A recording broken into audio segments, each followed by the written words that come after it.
दोस्तों last video में हम लोगों ने इस प्रोजेक्ट का जो हेडर सेक्शन है स्लाइडर वाला ये डिजाइन कर लिया था।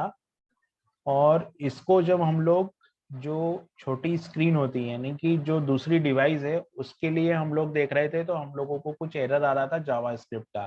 ठीक है, अभी वो एरर मैंने फिक्स कर दिया है। अभी आप यहाँ पे क्लिक करोगे तो ये ड्रॉप डाउन मेन्यू ओपन होगा और इस तरीके से क्लोज होगा। मतलब मोबाइल पे ये कुछ इस तरीके से दिखेगा। मोबाइल और जितनी भी छोटी स्क्रीन डिवाइसेस है उस पर कुछ इस तरीके से दिखेगा ये।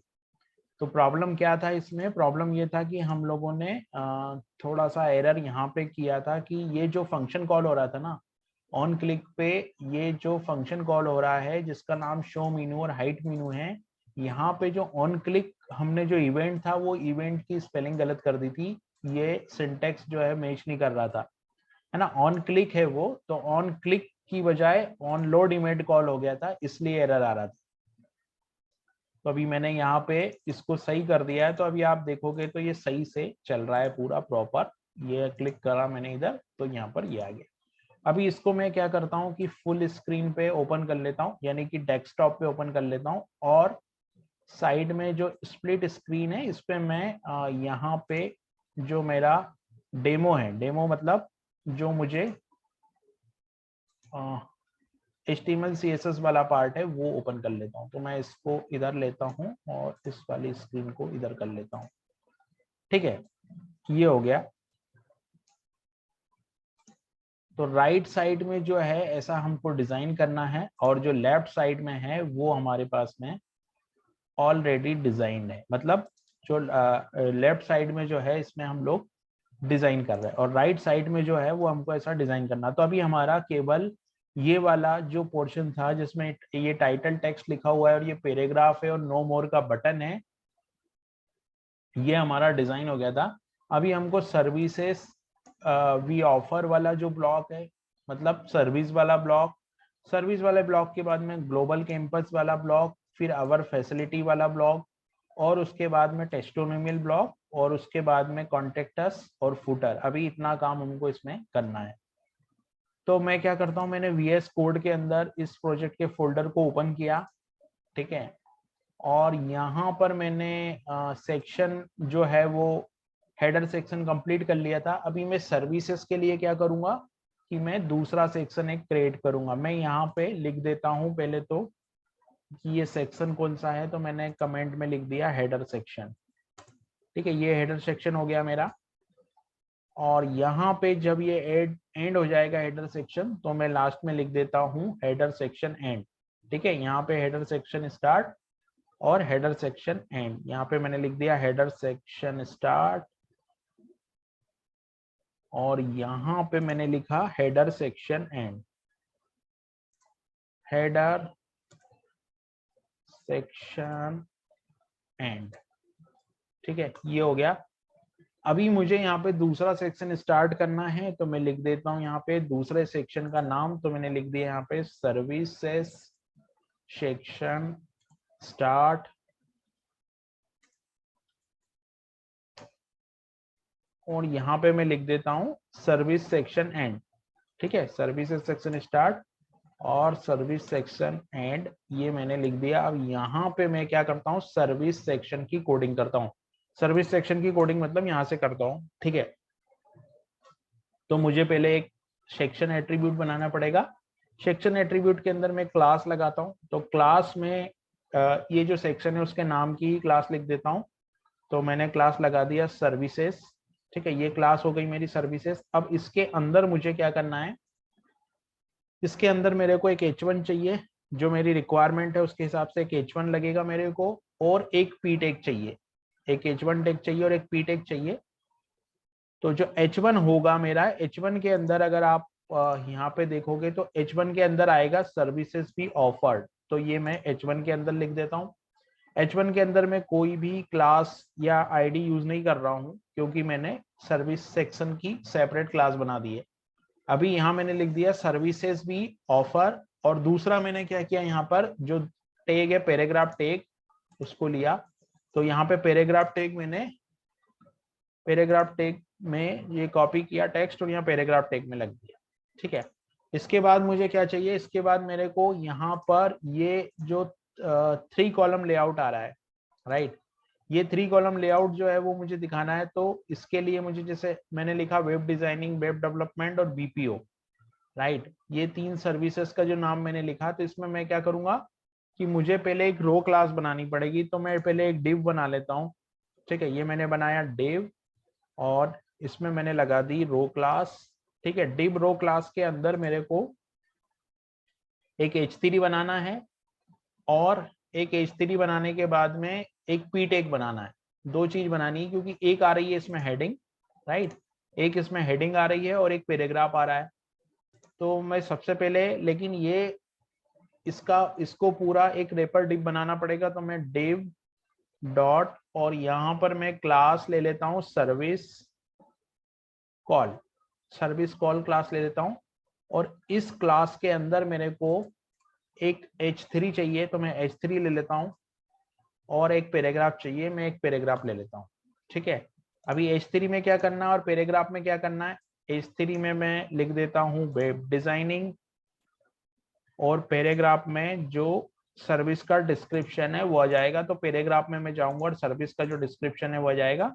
तो ये सर्विस का डिस्क्रिप्शन पैराग्राफ में आ गया, यहाँ पे ये सर्विस का डिस्क्रिप्शन आ गया, ठीक है।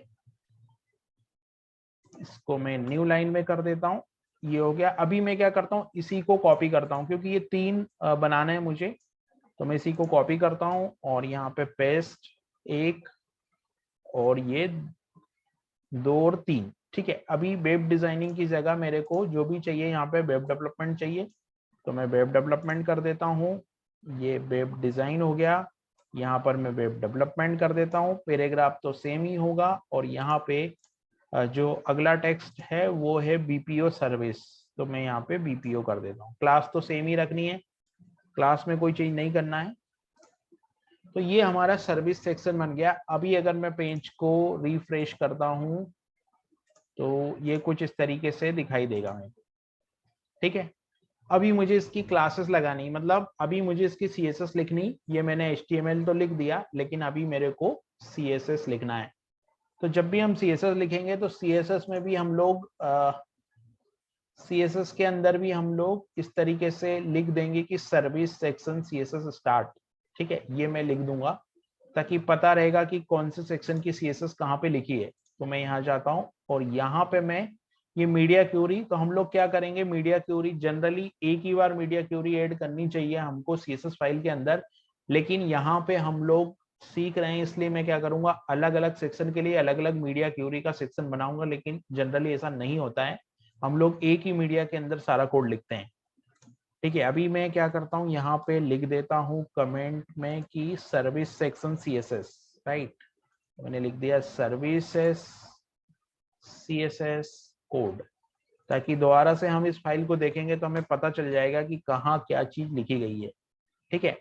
अभी मुझे यहाँ पर एक क्लास मैंने लगाई है, आप देखोगे यहाँ पे सर्विसेज क्लास लगी है। तो सर्विसेज क्लास की विड्थ 80% हम लोग देंगे, क्योंकि जो 20% का मार्जिन है हम लोग लेफ्ट और राइट से मार्जिन छोड़ेंगे, और 80% विड्थ हमको देना है। तो मैं क्या करता हूँ, विड्थ 80%। तो सबसे पहली प्रॉपर्टी में जो लगाऊंगा वो सर्विसेज के ऊपर लगाऊंगा। तो मैंने लगाया यहाँ पे डॉट सर्विसेज, और यहाँ पे पहली प्रॉपर्टी लगा दी कि विड्थ 80%, ठीक है। Width 80% dot services. दूसरी प्रॉपर्टी मुझे चाहिए यहाँ पे मार्जिन ऑटो, तो मैं मार्जिन ऑटो लिख देता हूँ, ठीक है।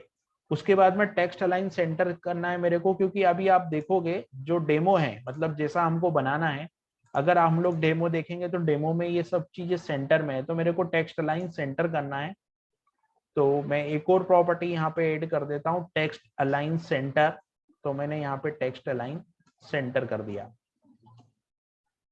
ठीक है। टेक्स्ट अलाइन सेंटर हो गया। उसके बाद में यहाँ पे जो पेडिंग है हमारी, मतलब ये जो डेमो है, इस डेमो में यहाँ पे कुछ मार्जिन छोड़ा है, मतलब जो पहले वाला सेक्शन था और जो दूसरे वाला सेक्शन है उसके बीच में कुछ स्पेस चाहिए मेरे को, ठीक है। तो मैं यहाँ पे क्या करूंगा, स्पेस लाने के लिए एक प्रॉपर्टी होती है जिसमें मैं लिख दूंगा पेडिंग टॉप।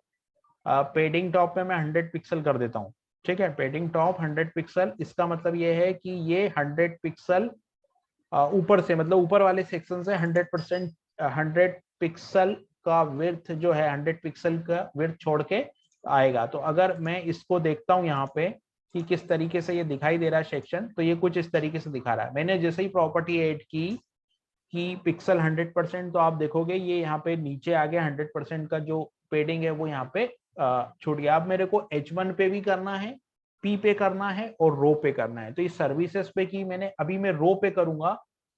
तो रो यहाँ पे हम लिखेंगे क्लास डॉट रो। ठीक है, यहाँ पे मैं डॉट रो क्लास लगाता हूँ और डॉट रो क्लास के अंदर मैं लिखूंगा डिस्प्ले फ्लेक्स। इसके अंदर मैं लिखूंगा डिस्प्ले फ्लेक्स। क्यों? क्योंकि मेरे को डिस्प्ले फ्लेक्स लिखने से क्या फर्क पड़ेगा, अभी हम देखेंगे कि डिस्प्ले फ्लेक्स लिखने से, देखो डिस्प्ले फ्लेक्स लिखने से ये एक के नीचे एक आ रहा था, एक के साइड में एक आ गया। ठीक है, तो ये डिस्प्ले फ्लेक्स हो गया। मार्जिन मुझे 5 पिक्सल करना है और स्पेस बिटवीन, जस्टिफाई कंटेंट में स्पेस बिटवीन करना है मेरे को। तो यहाँ पे मैं लिख दूंगा मार्जिन। तो यहाँ मैं मार्जिन लिख देता हूँ। मार्जिन कितना लिखता हूँ मैं? मार्जिन यहाँ पे मैं 5% कर देता हूँ। तो आप देखोगे 5% का मार्जिन मैंने लिखा। 5% मार्जिन लिखने के बाद ये कुछ इस तरीके से यहाँ पे 5% का मार्जिन आ गया है। और अभी मैं जस्टिफाई कंटेंट स्पेस बिटवीन करूंगा तो थोड़ा सा स्पेस यहाँ पे प्रॉपर दिखेगा। ये एक प्रॉपर्टी और थी जस्टिफाई कंटेंट, तो मुझे लिखना है यहाँ पे space between, justify content space between. ये तीनों प्रॉपर्टी यहाँ लगेगी ये इसको डिजाइन करने के लिए। अभी यहाँ पे बीपीओ में आप देख रहे हैं H3 आया, तो ये कुछ मिस्टेक हमसे हो गई है। तो यहाँ पर बीपीओ वाला जो टेक स्टार्ट हुआ है उसमें ये H3 का टेक बंद नहीं हुआ ये। ठीक है, ये H3 बंद हो गया, तो अभी ये प्रॉपर तरीके से सेट हो गया।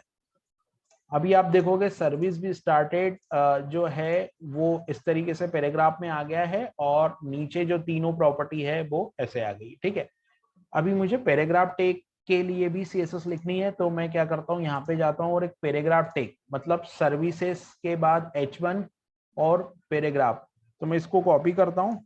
इसको कॉपी करने के बाद में इसके लिए मैं लिखता हूँ H1। ठीक है, इसके बाद में लिखता हूँ H1 टेक। तो ये हो गया मेरा H1 टेक, ये H1 टेक हो गया। उसके बाद में इसको कॉपी किया, कॉपी करने के बाद में इसको यहाँ पर P किया, तो ये पैराग्राफ टेक हो गया। H1 टेक हो गया, पैराग्राफ टेक हो गया। अभी यहाँ पे मैंने सर्विसेज H1 में की, तो यहाँ पे मेरे को सबसे पहले तो मैं फोंट साइज लगाऊंगा प्रॉपर्टी। तो मैंने लगा दिया फोंट साइज 36 पिक्सल, ये फोंट साइज 36 पिक्सल हो गया। उसके बाद में फोंट वेट में 600 पिक्सल कर दूंगा, तो फोंट वेट में मैं 600 कर देता हूँ। तो ये दूसरी चीज हो गई। अभी पैराग्राफ के लिए मुझे क्या चाहिए? कलर चाहिए। तो सबसे पहले मैं कलर प्रॉपर्टी सेट करूंगा यहाँ पे और बैकग्राउंड सेट करूंगा। ठीक है, कलर प्रॉपर्टी सेट करूंगा और बैकग्राउंड प्रॉपर्टी सेट करूंगा। तो यहाँ पे मैंने लिखा कलर। तो जो कलर प्रॉपर्टी है यहाँ पे, कलर प्रॉपर्टी है यहाँ पे, ये कलर प्रॉपर्टी हो गई। उसके बाद में बैकग्राउंड है ना, फोंट साइज में यहाँ पे कर देता हूँ 14 पिक्सल। ठीक है, फोंट साइज 14 पिक्सल हो गया। फिर यहाँ पे फोंट वेट करूंगा मैं, तो फोंट वेट यहाँ पे 300 पिक्सल, फोंट वेट 300 पिक्सल हो गया। उसके बाद में लाइन हाइट एक प्रॉपर्टी होती है, तो लाइन हाइट यहाँ पे हो जाएगा 22 पिक्सल और पैडिंग हो जाएगा 10 पिक्सल। तो पैडिंग हो गया 10 पिक्सल। अभी इसका क्या रिजल्ट होगा वो मैं देखता हूँ। मैं यहाँ पर वापस चलता हूँ, तो आप देखोगे ये कुछ इस तरीके से हो गया। अभी यहाँ पे बैकग्राउंड प्रॉपर्टी हम लोगों ने नहीं लगाई है ना। पैराग्राफ पे अगर हम लोग बैकग्राउंड प्रॉपर्टी लगाएंगे, होवर प्रॉपर्टी लगाएंगे, तो ये व्यवस्थित दिखेगा। तो अभी हम लोग इसके बैकग्राउंड और होवर के लिए कोड लिखना स्टार्ट करते हैं। ठीक है, तो ये जो प्रॉपर्टी मैंने लगाई है ये पैराग्राफ टेक पे लगा दी है।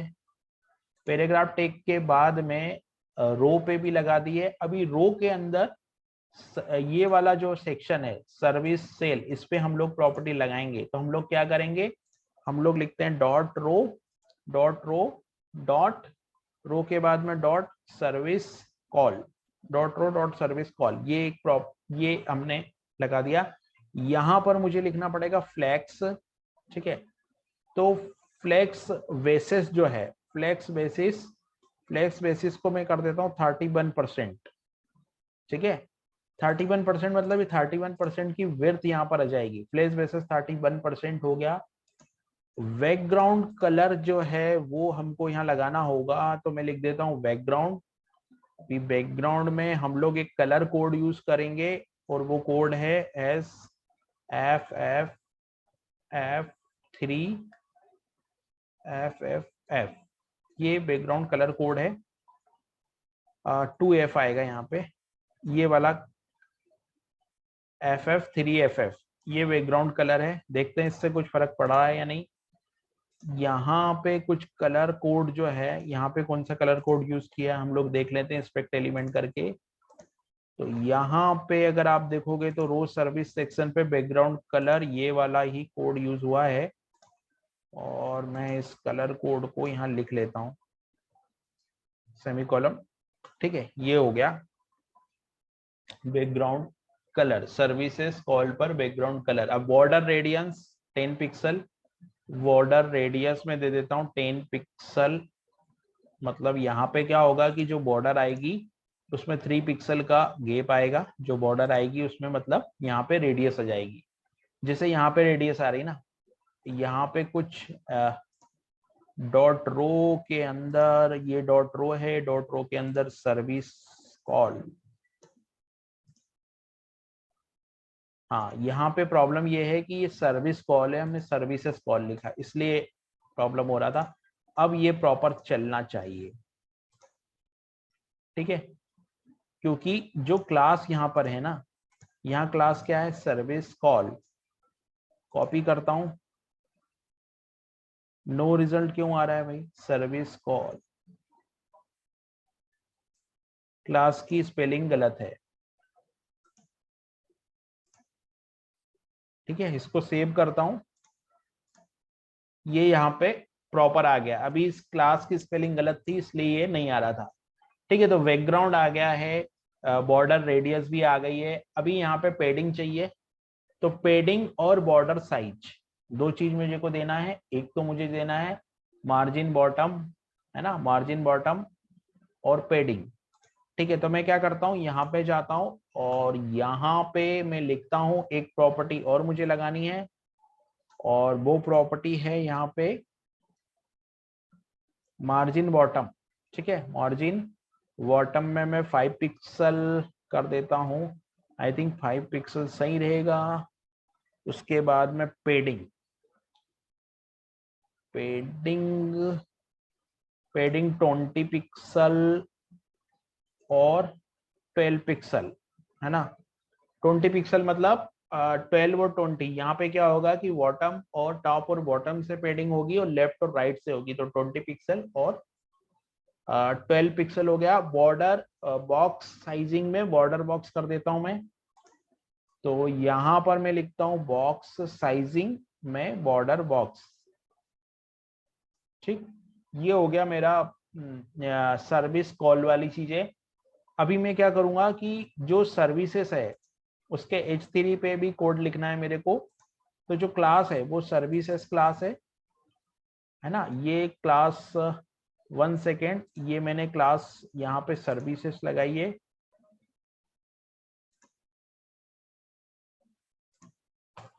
सर्विसेज और पैराग्राफ।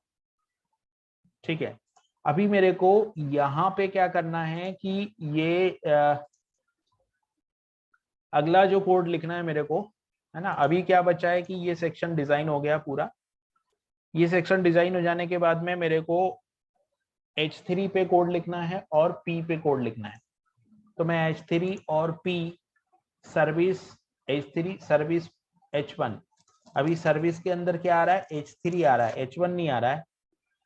तो सर्विस के अंदर H1 मतलब ये सर्विस और H1, ये तो H3 के लिए कोड लिखना है। तो मैं सर्विसेज H3 के लिए कोड लिखना स्टार्ट करता हूँ। तो मैं क्या करता हूँ, ये वाली सर्विस क्लास को कॉपी कर लेता हूँ, है ना। सर्विस क्लास को कॉपी करूंगा और H3 लगा दूंगा इसके आगे, डॉट ये और H3, इस पे मैं कोड लिखूंगा। इस पे क्या लिखूंगा मैं, font Paget 600, text align centre, text align centre, ठीक है, मार्जिन टॉप, मार्जिन 10 पिक्सल और 0, ये इस हो गया। ठीक है, अभी कुछ इस तरीके से ये लेआउट दिखाई दे रहा है प्रॉपर, लेकिन अभी इसमें होवर इफेक्ट चाहिए। तो होवर इफेक्ट के लिए मैं क्या करता हूँ, होवर इफेक्ट के लिए मैं एक चीज और ऐड कर देता हूँ। यहाँ पे सर्विस कॉल, सर्विस क्लॉस एक क्लास है मेरे पास। ठीक है, इस क्लास को कॉपी करूंगा, यहाँ पे डॉट लगाऊंगा और इसके आगे लगाऊंगा होवर। इसके आगे मैं लिख देता हूँ होवर, और होवर के आगे मेरे को लिखना है बॉक्स शेडो। ठीक है, वॉक शेडो, वॉक शेडो में 0 0 20 पिक्सल, 0 0 20 पिक्सल, 0 पिक्सल, और आरजीबीए के बाद में यहाँ पे इसको मैं करूंगा तो ये किस तरीके से दिखाई देगा मैं देख लेता हूँ। होवर पे तो कुछ इफेक्ट आ नहीं रहा है इसके, क्योंकि हम लोगों ने service col hover, background shadow 0 0 20 pixel, 0 pixel, RGB यहाँ पे मैं 0 कर देता हूँ। ठीक है, यहाँ पे भी मैं 0 कर देता हूँ,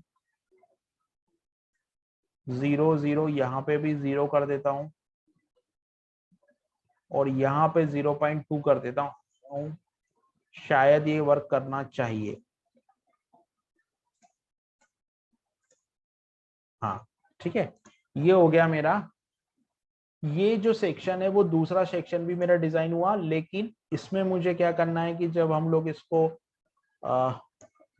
दूसरे वाले सेक्शन को, ये है इस तरीके से कुछ दिखाई देगा, लेकिन अगर मैं इसको और थोड़ा सा ऐसे करता हूं तो ये कुछ इस तरीके से दिखाई देगा। तो यहाँ पे हम लोगों को इसका फ़ॉन्ट साइज थोड़ा सा कम करना है, और यहाँ पे फ़ॉन्ट साइज थोड़ा सा हम लोग कम कर देते हैं, बाकी ये प्रॉपर है। ठीक है, तो फ़ॉन्ट साइज के लिए मैं क्या करूँगा कि मीडिया क्यूरी मुझे लगानी होगी। तो जो मीडिया क्यूरी है इसमें भी जाके मैं या फिर हम लोग एक और कर सकते हैं कि जैसे यहाँ पे आप देखोगे ना, तो यहाँ पे अगर छोटी स्क्रीन आप करते हो यहाँ तक, तो एक के नीचे एक आ जाता है। तो हम लोग ऐसा भी कर सकते हैं कि एक के नीचे एक आए। उसके लिए मुझे क्या करना होगा, उसके लिए मुझे यहाँ पे एक प्रॉपर्टी ऐड करनी है, और कुछ नहीं करनी है, मीडिया मीडिया क्यूरी में जाके तो मैं लिखता हूँ @मीडिया, और @मीडिया में यहाँ पर मैं लिखता हूँ मैक्स विड्थ। तो यहाँ पे मैं मैक्स विड्थ लिख देता हूँ, मैक्स विड्थ, और मैक्स विड्थ में यहाँ पे मैं लिख देता हूँ 700 पिक्सल। और इसके अंदर मैं लिखूंगा डॉट रो, मतलब ये वाली क्लास, और डॉट रो क्लास में मैं लिख देता हूँ फ्लेक्स डायरेक्शन कॉलम। इससे क्या होता है, इससे ये होता है कि ये एक के नीचे एक आ जाएगा, कुछ इस तरीके से लेआउट बन जाएगा ये वाली चीज। तो ये फ्लेक्स डायरेक्शन से हो गया। ठीक है, ये हो गया हमारा मतलब सर्विस सेक्शन। अब इसके बाद कैंपस सेक्शन चाहिए मेरे को, कैंपस सेक्शन चाहिए, और दूसरा जो सेक्शन चाहिए वो मेरे को अवर फैसिलिटी सेक्शन चाहिए। अच्छा, एक बात और मैं आपको बता दूं कि अभी हम लोग इसको जो डिजाइन कर रहे हैं, लेकिन जब हम लोग ड्रूपल से डेटा लाएंगे तो ये पूरा डेटा हम लोग हटा देंगे। ठीक है, जो डेटा है वो ड्रूपल से आएगा, ये अभी डमी डेटा है। तो अभी सर्विस सेक्शन के बाद में जो दूसरा सेक्शन आता है मेरा, वो कैंपस सेक्शन है। तो हम लोग चलते हैं कैंपस सेक्शन का, पहले HTML कोड हम लिखेंगे कैंपस सेक्शन के लिए। तो मैं यहाँ जाता हूँ और यहाँ मैं लिखता हूँ कैंपस सेक्शन स्टार्ट। ठीक है, तो मैंने यहाँ पे यहाँ में गया, और यहाँ पे मैंने क्या लिखा, यहाँ पे मैं लिख दूंगा कि कैंपस सेक्शन।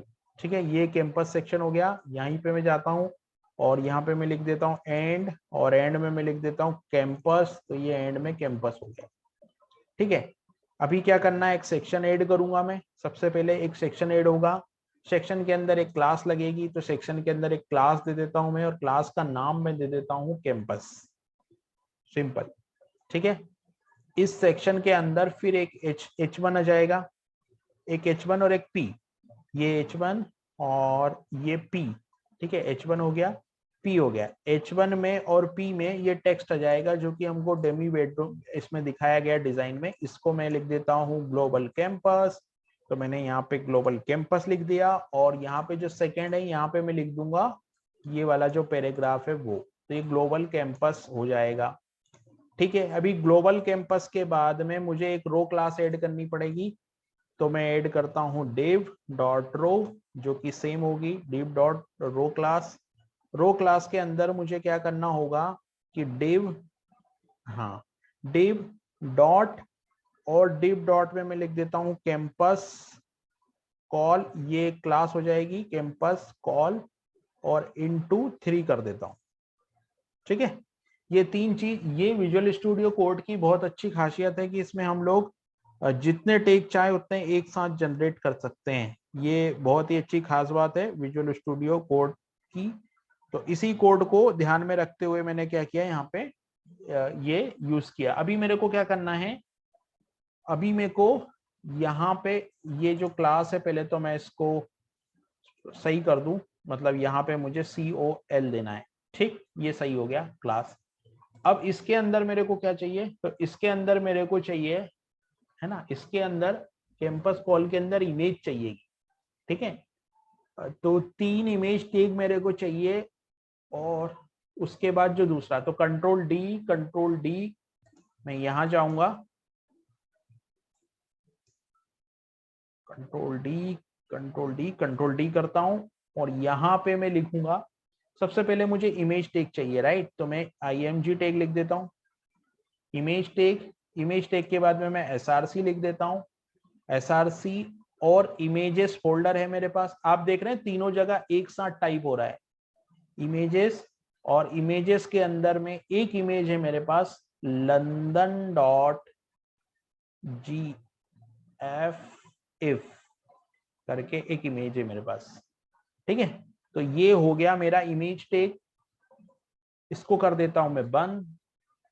उसके बाद में मुझे एक div टैग चाहिए, div के बाद डॉट, मुझे एक क्लास चाहिएगी जो div है, उसके बाद एक क्लास मेरे को चाहिए, वो मैंने लेयर दे दी, तो ये div लेयर एक क्लास हो गई है।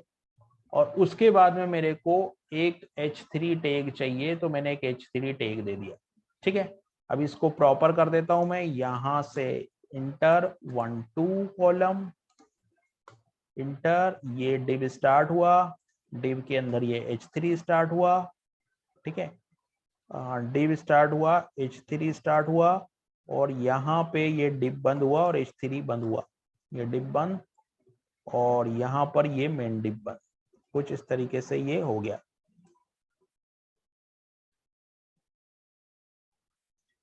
ये रो क्लास है, और रो क्लास का जो div है वो यहाँ बंद हुआ है, और ये वाला जो div है कैंपस कॉलम की 3 क्लास अलग अलग बनेगी। ठीक है, कैंपस कॉलम का ये div यहाँ स्टार्ट हुआ है, और ये लेयर का div बंद और कैंपस कॉलम का div बंद, क्योंकि लेयर का भी एक div होगा, तो लेयर का div बंद और कैंपस कॉलम का भी div जो है वो बंद हो गया। ठीक है, अभी H3 के अंदर मेरे को क्या लिखना है, तो H3 के अंदर मेरे को यहाँ पे आप देखोगे तो कुछ इस तरीके से आ रहा है, और यहाँ पे इमेजेस के अंदर ये इमेजेस क्यों नहीं आ रही है, इमेजेस इसलिए नहीं आ रही है, यहाँ पे F आएगा। ठीक है, तो इमेजेस आनी चाहिए, राइट, ये इमेज आ गई है। ठीक है, अभी ग्लोबल बाकी टेक्स्ट भी लाना है मेरे को, तो टेक्स्ट में क्या लाना है, यहाँ पे लंदन, न्यूयॉर्क और वॉशिंगटन। ठीक है, तो H3 में तो मेरे ख्याल से लंदन आ जाना चाहिए, तो मैं H3 में लिख देता हूँ लंदन। ठीक है, ये H3 हो गया, और उसके बाद में दूसरी जो इमेज है वो भी मुझे सही करनी है, तो मैं यहाँ एक्सटेंशन सही कर देता हूँ, और जो दूसरी इमेज है वो भी मैंने ऑलरेडी डाउनलोड करके रखी है, वो इमेज हो जाएगी न्यूयॉर्क। तो यहाँ पे मैं न्यूयॉर्क कर देता हूँ। ठीक है, न्यूयॉर्क हो गया। न्यूयॉर्क के बाद में जो तीसरी इमेज है उसमें मुझे कर देता हूँ वॉशिंगटन, तो यहाँ पे जो है वो वॉशिंगटन हो गया। ठीक है, ये हो गया। अभी यहाँ पे लंदन हो गया। हाँ, अभी ये जो एच है, एच के अंदर मुझे लिखना है न्यूयॉर्क, तो मैं न्यूयॉर्क कर देता हूँ। ठीक है, न्यूयॉर्क हो गया। न्यूयॉर्क के बाद में जो डिप बंद हुआ है, तो 2 डिप बंद हो जाएंगे न्यूयॉर्क के बाद में, सिंपल। इसी तरीके से मैं अभी इसको थोड़ा सा वैसे ही कर देता हूं मैं, तो आई थिंक ये सही लगेगा। ठीक है, तो मैं यहाँ से इमेजेस को इधर करता हूँ। यहाँ पे लेयर जो है, लेयर को भी मैं यहाँ पे लेयर हो जाएगा। लेयर के बाद में ये जो है वो H3 हो जाएगा, और H3 के बाद में ये 2 जो डिप है वो बंद हो जाएंगे। सिंपल, ये आ गया कोड मेरा पूरा। कुछ इस तरीके से डिस्प्ले होगा डेटा। आप देखोगे तो ये कुछ इस तरीके से डिस्प्ले हो रहा है। ये 3 इमेजेस जो है वो कुछ इस तरीके से डिस्प्ले हो रही है, लेकिन इसमें एक इमेज जो है वो ये न्यूयॉर्क इमेज है, और ये जो इमेज है वो लंदन की इमेज है, न्यूयॉर्क इमेज है। एक इमेज यहाँ पर अभी भी नहीं आ रही है। कौन सी इमेज नहीं आ रही यहाँ पर? वॉशिंगटन की इमेज जो है उसमें मिस्टेक है। WAHSING, Washington. एक सेकेंड, वॉशिंगटन की इमेज तो होनी चाहिए मेरे पास। इमेजेस फोल्डर में मैं जाऊंगा, यहां से मैं करता हूँ रीनेम, Ctrl+A Ctrl+C, जाता हूँ HTML के अंदर, यहाँ जाके इसको कर देता हूँ पेस्ट। वॉशिंगटन हो गया।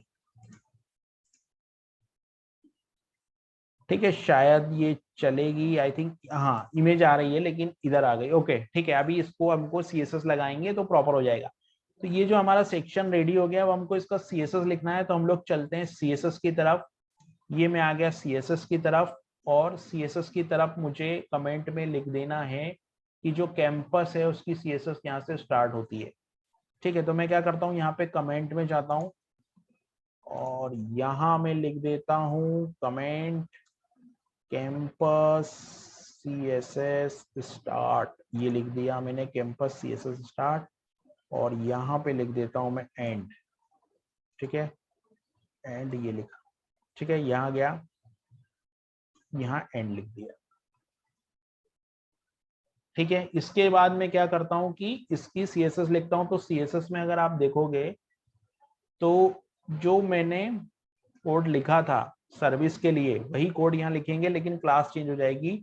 डॉट कैंपस, ये क्लास है मेरे पास, डॉट कैंपस। हम लोग वेरीफाई कर लेते हैं। यहाँ में जाता हूँ, कैंपस में जाता हूँ, इसको मैं बंद कर देता हूँ। यहाँ स्टाइल में जाता हूँ, Ctrl+F Ctrl+V, कैंपस क्लास आ गई है। इसके अंदर मैं लिखूंगा कोड। सबसे पहले विड्थ 80% लिखूंगा मैं। ठीक है, विड्थ 80% हो गई। टेक्स्ट अलाइन सेंटर लिख दूंगा मैं। टेक्स्ट अलाइन सेंटर हो गया, विड्थ 80% हो गई। पेडिंग टॉप जो है वो पेडिंग टॉप 50 px कर दूंगा, और मार्जिन मार्जिन ऑटो कर दूंगा। ठीक है, ये हो गया मेरा कैंपस। अब इसके बाद में कैंपस के बाद में कैंपस कॉल जो है उस पर लिखना है मुझे। तो ये हो गया मेरा कैंपस कॉल। ये कैंपस कॉल वाली क्लास मैं वेरीफाई कर लेता हूँ। यहाँ पे कैंपस कॉल एक क्लास है मेरे पास, इसमें जाता हूँ, और यहाँ पे देखता हूँ कैंपस कॉल।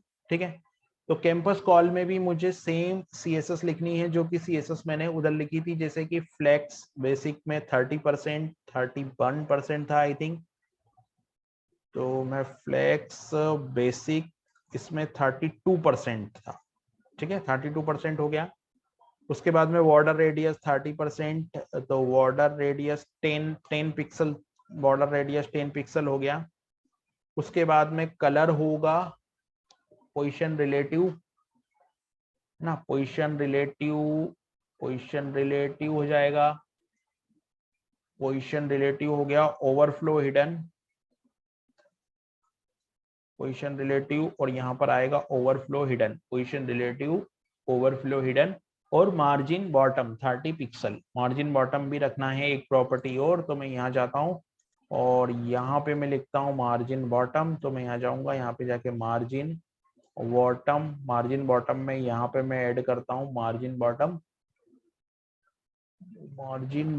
30 पिक्सल। ठीक है, मार्जिन बॉटम 30 पिक्सल, ये हो गया।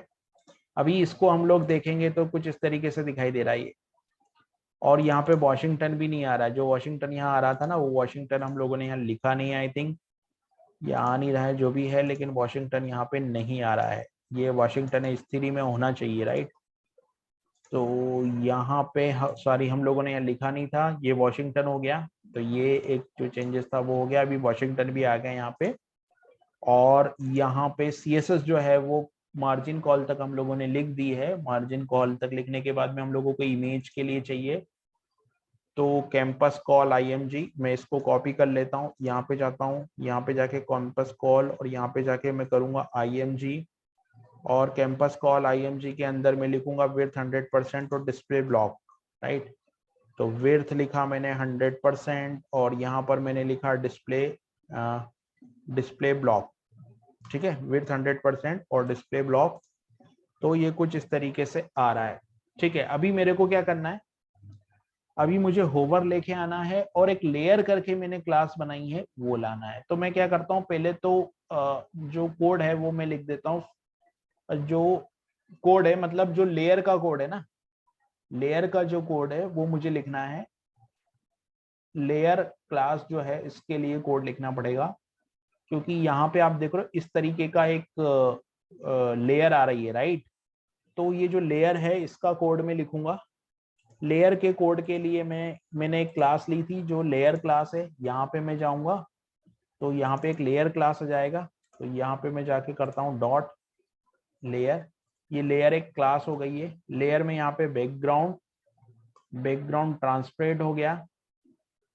विड्थ 100% कर देता हूँ इसकी, विड्थ 100%। उसके बाद में height 100%, width 100%, height 100%। Position absolute कर दूंगा, पोजीशन हो गया, पोजीशन एब्सोल्यूट कर दी। ठीक है, और टॉप जीरो पोजीशन एब्सोल्यूट, और लेफ्ट जीरो। ये बैकग्राउंड के लिए है। और ट्रांजिशन में कर दूंगा यहाँ पे ट्रांजिशन 0.5 सेकेंड। ये होवर में काम आएगा हमको, कर्सर पॉइंटर। ठीक है, ये लेयर पे क्लास है, ये लेयर पे क्लास है, लेयर की CSS है मतलब। तो ये कुछ इस तरीके से CSS हो गई। अभी क्या करना है कि ये ऐसा लाना है, तो इसके लिए मेरे को क्या करना होगा, इसके लिए मुझे सबसे पहले तो ये H3 पे भी कोडिंग लिखना होगा, लेकिन उसके पहले जो होवर है ना, जो होवर है,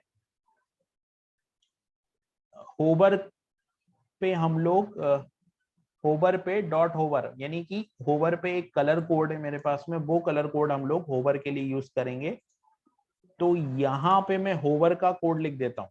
ठीक है, ये एक कलर कोड है RGB 2260। ये तो अभी आप देखोगे तो होवर चलना चाहिए, ये होवर आ गया। हाँ, अब ये H3 को मेरे को करना है, ये जो है H3 पे इफेक्ट आ रहा है ये लाना है। तो H3 के लिए कोडिंग लिखनी है मेरे को। तो मैं क्या करता हूँ, सेम यही क्लास कॉपी कर लेता हूँ, लेकिन यहाँ पे कर दूंगा मैं H3, यहाँ जाऊंगा और यहाँ पे मैं कर दूंगा H3। ये जो होवर की बजाय यहाँ पे हो जाएगा H3, और H3 के बाद में यहाँ पे आ जाएगा विड्थ, राइट। H3 के बाद यहाँ आ जाएगा मेरा विड्थ। ये विड्थ हो गया मेरा 100%, और फ़ॉन्ट विजेट जो है वो हो जाएगा मेरा 500। फ़ॉन्ट विजेट को मैं 500 कर देता हूँ। उसके बाद में कलर मुझे वाइट करना है, तो कलर में कर देता हूँ वाइट, कलर वाइट हो गया। उसके बाद में बॉटम 0, बॉटम को मैं कर देता हूँ 0, बॉटम 0 हो गया। उसके बाद में फ़ॉन्ट साइज, तो फ़ॉन्ट साइज जो है वो हो जाएगा font size 26 pixel, font size 26 pixel हो गया। पोजीशन एब्सोल्यूट देनी है मेरे को, तो पोजीशन हो गई, पोजीशन एब्सोल्यूट आ गया। पोजीशन एब्सोल्यूट के बाद में यहाँ पे ट्रांसफर में जाके मैं यूज करूंगा एक फंक्शन जो कि होगा ट्रांसलेट x, और ये -50 यहाँ %। ठीक है, ये एनिमेशन के लिए यूज हो रहा है। इसका इफेक्ट आप देखना कि इससे क्या होगा। और अभी मैं लेफ्ट में जाके 50% कर देता हूं, तो लेफ्ट में 50% कर दिया। अभी आप देखोगे इसको पूरे को, तो ये कुछ इस तरीके से, लेकिन यहाँ पे एनिमेशन अभी नहीं आ रहा है। एनिमेशन के लिए मुझे H3 पे होवर ऐड करना पड़ेगा। तो मुझे क्या करना पड़ेगा कि यहाँ पे मेरे को डॉट लेयर तो सेम रहेगा, लेयर और डॉट लेयर। हाँ, डॉट लेयर के बाद में होवर, डॉट लेयर, यहाँ पे आ जाएगा होवर, और होवर के बाद में आ जाएगा H3, H3 के बाद में आ जाएगा बॉटम 49%, बॉटम 49%, और यहाँ पे जाएगा ओपेसिटी 1। ठीक है, ओपेसिटी 1, ये शायद चलना चाहिए।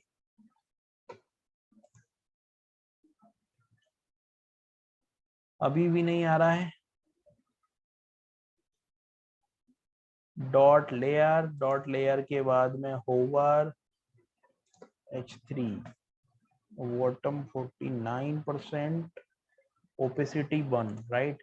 यहाँ पे हम लोग, ये आ गया। ये थोड़ा सा यहाँ पे हम लोगों ने स्पेस एरर कुछ लिख दिया था, इसलिए हो गया। तो यहाँ पे इस तरीके से हमने, अभी हमको H1 और P, ये H1 और P के लिए भी कोड लिखना है, क्योंकि हम लोगों ने इसके H1 के लिए कोड नहीं लिखा है। और क्योंकि यहाँ पे आप देख रहे हो कैंपस जो आ रहा है ना, या तो ये H3 में आ रहा है, लेट मी चेक कि इतना डिफरेंस क्यों आ रहा है। यहाँ पे H1 है, ग्लोबल कैंपस है, तो यहाँ पे अगर हम देखेंगे तो जो H1 है हमारा, यहाँ पे कुछ, हाँ, फोंट साइज 36 पिक्सल, और जो बॉटम है वो 36 पिक्सल है। इस तरीके की प्रॉपर्टी लगी हुई है यहाँ पर। अगर आप H1 की इस प्रॉपर्टी को मैं कॉपी कर लेता हूँ, क्योंकि हर जगह ये प्रॉपर्टी लगेगी, तो मैं H1 की इस प्रॉपर्टी को यहाँ लिख देता हूँ, सिंपल। तो इससे क्या होगा कि ये H1 का इश्यू सॉल्व हो जाएगा। ये H1 भी बराबर आ गया और फोंट साइज भी हमारा सही आ गया। अभी हमको क्या करना है, अभी अगर हम देखते हैं तो हमारा एक ही ब्लॉक बचा है, और वो बचा है, सॉरी, दो ब्लॉक बचे हमारे, अवर टेस्ट, अवर फैसिलिटी, टेस्टोनोमियल, और ये वाला कॉन्टेक्टस, और इसके बाद में फूटर। तो अभी हम लोग डिजाइन करते हैं फैसिलिटी वाला जो सेक्शन है, वो अवर फैसिलिटी। ठीक है, तो अवर फैसिलिटी के लिए मैं क्या करता हूँ, सबसे पहले तो मैं कमेंट लिखूंगा कैंपस एंड और फैसिलिटी स्टार्ट। तो मैं चलता हूँ विजुअल स्टूडियो कोड में, जाता हूँ HTML के अंदर, और HTML के अंदर आप देखोगे तो ये सेक्शन है, इस सेक्शन को मैं यहाँ स्टार्ट कर देता हूँ, फैसिलिटी वाला सेक्शन। और यहाँ पे मैं कमेंट लिख देता हूँ कि फैसिलिटी सेक्शन को मैं कर रहा हूँ एंड। तो मैं लिख देता हूँ एंड, और एंड में लिख देता हूँ मैं फैसिलिटीज। ठीक है, तो फैसिलिटी वाला सेक्शन आ जाएगा। फैसिलिटी सेक्शन के बाद में मुझे लिखना होगा, एक और सेक्शन है हमारे पास फैसिलिटी सेक्शन के बाद में, और ग्लोबल कैंपस हो गया हमारा, सर्विसेज हो गया, ग्लोबल कैंपस हो गया, इसके बाद में अवर फैसिलिटी। तो पहले तो H1 और P जो कि सेम आएंगे यहाँ पे कोड में, तो एक सेक्शन आएगा। ठीक है, सेक्शन आएगा, सेक्शन में एक क्लास आएगी, सेक्शन में मैंने लगाया क्लास, क्लास हो गई मेरी फैसिलिटीज। ठीक है, हाँ, फैसिलिटीज के बाद में यहाँ पे आ जाएगा H1, एक टैग आ जाएगा जिसको H1 बोलेंगे, और एक टैग आ जाएगा जिसको हम लोग P बोलेंगे। पैराग्राफ आ गया और H1 हो गया। यहाँ गए हम लोग, अवर फैसिलिटीज को कॉपी किया, यहाँ गए तो यहाँ पर ये अवर फैसिलिटीज हो गया। फिर यहाँ गए, यहाँ पे हम लोगों ने पैराग्राफ को कॉपी किया, तो ये पैराग्राफ हो गया और अवर फैसिलिटीज हो गया, सेक्शन बंद हो गया। ठीक है, इसके बाद में एक कॉलम आएगा, तो यहाँ पर मैं क्या करूंगा कि एक डिव लगाऊंगा, डिव, उसके बाद में क्लास आएगी, डिव क्लास। अभी चूंकि ये तीन एक जैसी क्लास, पहले तो रो क्लास आएगी, राइट, सबसे पहले तो रो क्लास आएगी, करेक्ट। हाँ, रो के बाद में यहाँ पे तीन एक जैसी क्लास बनानी है मेरे को। तो मैं क्या करूंगा, डिव डॉट, और ये क्या हुआ, डिव, डिव के बाद में डॉट, और यहाँ पे मैं लिख देता हूँ फैसिलिटीज कॉल इंटू थ्री। ठीक है, ये बन गई मेरी इस क्लास के बाद में मुझे लगाना है इमेज टैग, तो मैंने लगाया इमेज टैग, फिर मैंने लिखा एसआरसी। एसआरसी के अंदर मुझे क्या लिखना है, इमेजेस। इमेजेस के अंदर मेरे को लिखना है 3 इमेजेस है मेरे पास में। एक है लाइब्रेरी, LIBRARY.PNG। ठीक है, ये इमेज टैग बंद हुआ मेरा, ये इमेज का पाथ बंद हुआ, इमेज टैग बंद हुआ, है ना। बट ये इमेज टैग तीनों पे क्यों नहीं आया, तो control D,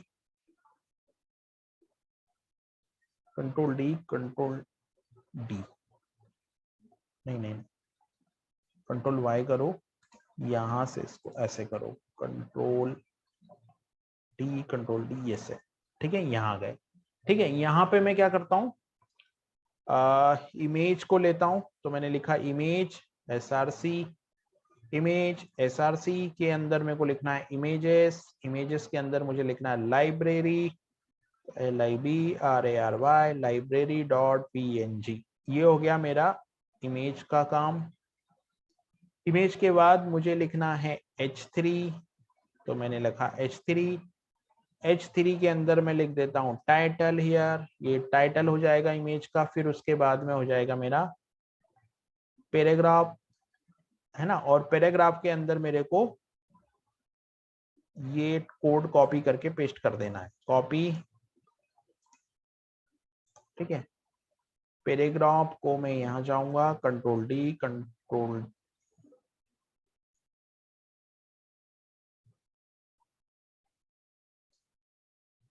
D.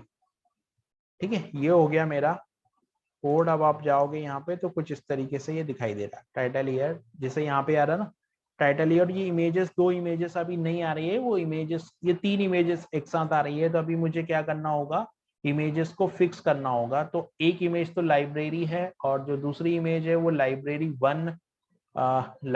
1 dot G करके है, और एक इमेज और है मेरे पास में। 3 इमेज है बेसिकली, ये हो गया। और जो तीसरी इमेज है मेरे पास में वो है रेस्टोरेंट के लिए है शायद से, तो ये रेस्टो इमेज हो जाएगी। तो मैं यहाँ जाके और इस रेस्टो को कर देता हूँ बंद। ठीक है, ये हो गया, इसको सेव किया। अभी यहाँ गया मैं, यहाँ जाने के बाद में इसको मैंने कॉपी किया, तो कुछ इस तरीके से। यार अभी मुझे इसकी CSS लिखनी है। ये सेक्शन हमारा कंप्लीट हुआ, लेकिन अभी CSS हमको लिखनी है। तो मैं जाता हूँ CSS की तरफ। कैंपस हो गया है, कैंपस होने के बाद में मेरा फैसिलिटी, तो फैसिलिटी CSS के लिए एक कोड तो मेरा सेम होगा, वो यहाँ पे कोड मेरा पूरा सेम रहेगा। तो मैं क्या करता हूँ, कॉपी कर लेता हूँ CSS को, क्योंकि यहाँ पे मैं जो कोड लिख रहा हूँ ना, वो जो कोड मैंने कैंपस के लिए लिखा था ना, अभी यहाँ पर देखो ये एंड हुआ।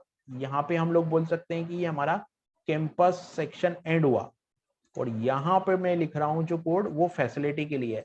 तो देखो फैसिलिटी का जो 80% विड्थ मार्जिन ऑटो, ये तो सेम रहेगा। कॉलम पे भी ये चीज सेम रहेगी। ये पूरा का पूरा सेम कोड है, सिर्फ हमारी क्लास चेंज हो गई है। क्लास चेंज हो गई मतलब यहाँ पे हम लोगों ने फैसिलिटी यूज कर ली है, और ऊपर हम लोगों ने क्या यूज किया था, कैंपस यूज किया था। तो सेम कोड यहाँ पे आ गया मेरा कॉपी। अब हम चलते हैं टेस्टोनोमियल के अंदर। तो टेस्टोनोमियल वाला जो सेक्शन है वो थोड़ा सा डिफरेंट है। मतलब टेस्टोनोमियल वाले में क्या है कि 2 सेक्शन आएंगे।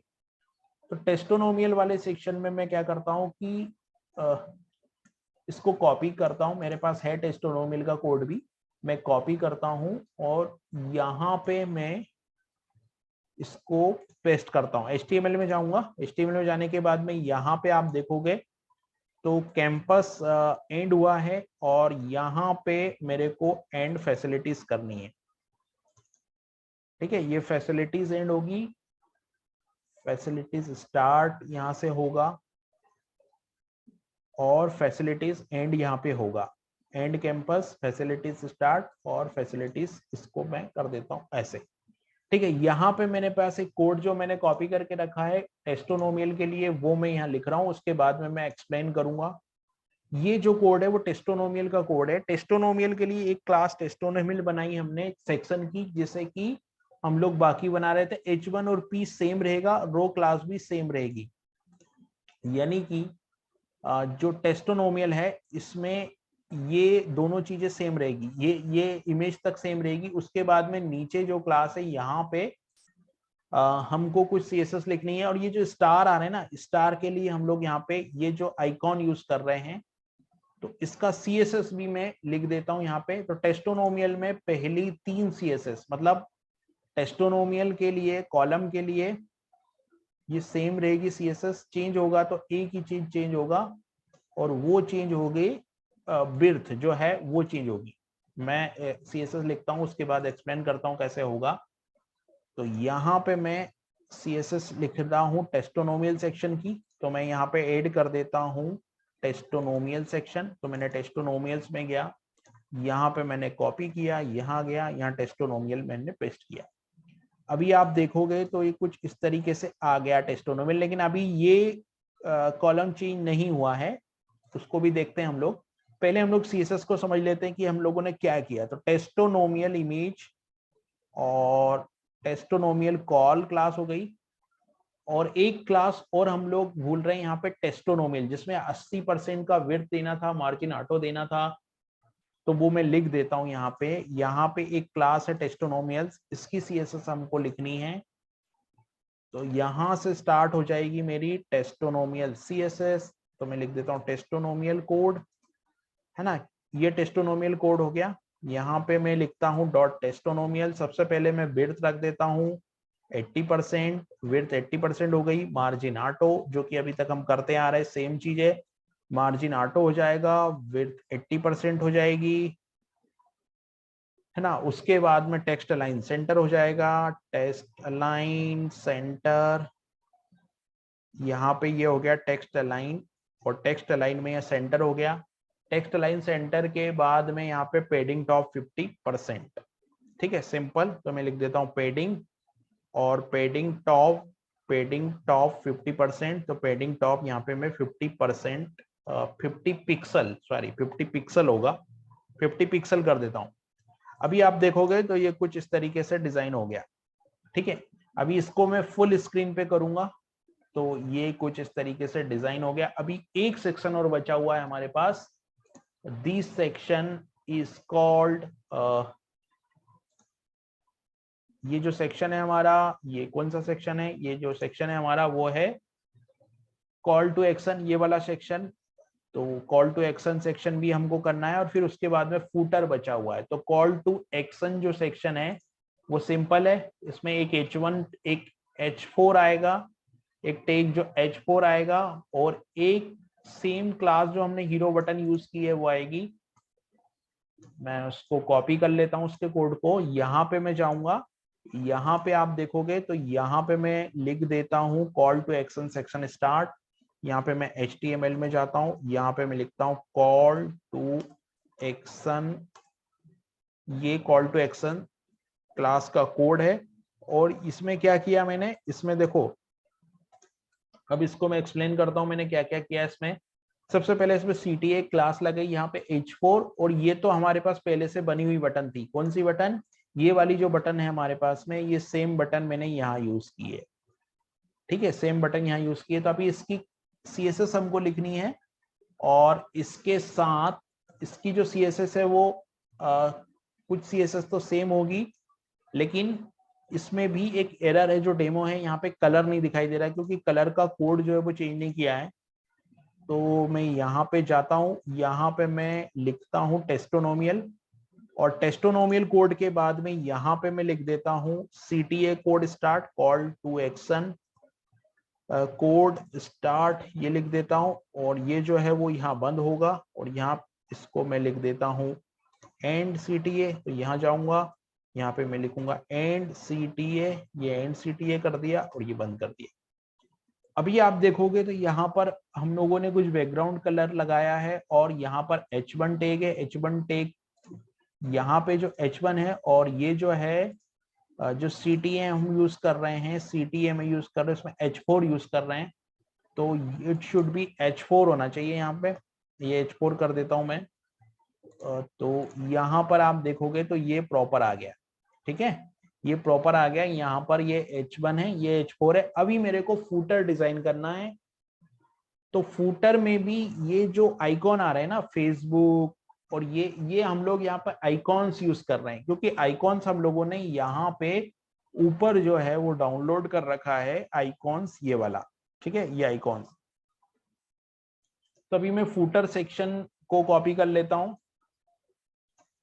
सिंपल सेक्शन है ना, एक पैराग्राफ बनाना है, एक H1 बनाना है और कुछ आइकॉन्स लगाने हैं। तो मैं क्या करता हूँ, यहाँ पे जाता हूँ, यहाँ पे मैं लिख भी देता हूँ कि ये जो है वो कोड किसका है, फूटर सेक्शन का है। ठीक है, तो मैं यहाँ क्या करूंगा, मैं यहाँ लिखूंगा फूटर स्टार्ट और यहाँ पे मैं लिखूंगा फूटर एंड। तो फूटर स्टार्ट हुआ, फूटर एंड हुआ और यहाँ पे फूटर एंड को यहाँ से कट करना है। कट करने के बाद में यहाँ पे फूटर बंद हुआ। ये फूटर का कोड है, लेकिन अभी CSS बाकी है। ठीक है, ये तो आइकॉन अपने आप आ जाएंगे, लेकिन फूटर की जो CSS है उसमें हमको ज्यादा कुछ करना नहीं है। विड्थ 100% रखनी है, टेक्स्ट लाइन सेंटर रखना है और पेडिंग रखनी है और कलर रखना है। तो ये फूटर का सिंपल सा कोड है, वो मैं यहाँ पे ऐड कर देता हूँ। सिंपल सा जो कोड है वो मैं यहाँ पे CSS में जाके ऐड कर देता हूँ। ठीक है, तो ये हमारा फर्स्ट पेज जो है वो हो गया है। ये आप देख रहे हो फूटर।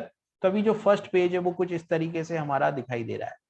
अभी फर्स्ट पेज हमने डिजाइन किया, लेकिन ये जो टेक्स्ट है वो पूरा स्टेटिक है। अभी हमको इसको डायनामिक बनाना है, तो हम लोग एक एक पेज करेंगे। यहाँ पे हम लोगों ने फर्स्ट पेज किया। फर्स्ट पेज करने के बाद में हम लोग यहाँ पे सेकंड पेज पहले डिजाइन करेंगे, फिर उसका कोड लिखेंगे। थर्ड पेज पहले डिजाइन करेंगे, फिर उसका कोड लिखेंगे। तो अलग अलग पेज को हम लोग डिजाइन करेंगे और फिर उसके बाद हम लोग उसका कोड जो है वो लिखेंगे। तो अभी हमारा जो नेक्स्ट ऑब्जेक्ट स्टार्ट होगा वो स्टार्ट होगा डायनामिक करने के लिए इस पेज को। मतलब हम लोग ड्रूपल से डेटा लाएंगे तो हम लोगों को बैकएंड में भी कुछ कॉन्फ़िगरेशन इसके लिए करनी पड़ेगी। तो हम लोग अब स्टार्ट करेंगे इस पेज को डायनामिक करना।